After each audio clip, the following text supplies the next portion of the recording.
ओवळा परिसरात ट्रिनिटी गृहसंकुलाचं बांधकाम 12 वर्ष पूर्ण होऊनही विकासकाला पूर्णत्वास नेता आलं नाही. त्यामुळे सुमारे 150 कुटुंबीय 90% पैसे भरूनही हक्काच्या घरापासून वंचित आहेत.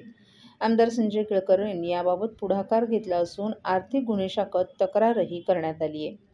आमदार संजय केळकर यांनी काल अर्धवट बांधकाम असलेल्या ट्रिनिटी गृहसंकुलाच्या ठिकाणी भेट देऊन पाहणी केली आणि फसवणूक झालेल्या नागरिकांशी संवाद साधला.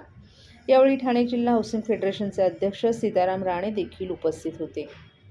या इमारतींमध्ये सुमारे 150 कुटुंबीय राहायला येणार असून त्यांनी 90% रक्कम विकासकाकडे भरली आहे. मात्र 12 वर्ष उलटली तरीही विकासकाला इमारत पूर्ण करता आली नाही. त्यामुळे ते हवालदिल झाले असून या प्रकरणी आम्ही या कुटुंबियांच्या पाठीशी असून विकासकाविरोधात आर्थिक गुन्हे शाखेत तक्रार दाखल केल्याचं केळकर यांनी सांगितलं.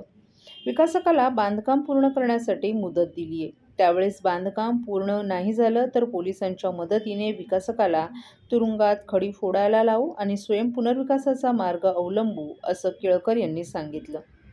तर आमदार संजय केळकर यांच्याकडे आम्ही आमची व्यथा मांडल्यानंतर त्यांनी तातडीने पाठपुरावा केला आणि लवकरच आम्हाला आमची घरं मिळतील असा विश्वास येथील रहिवाशांच्या प्रतिनिधींनी व्यक्त केला आहे.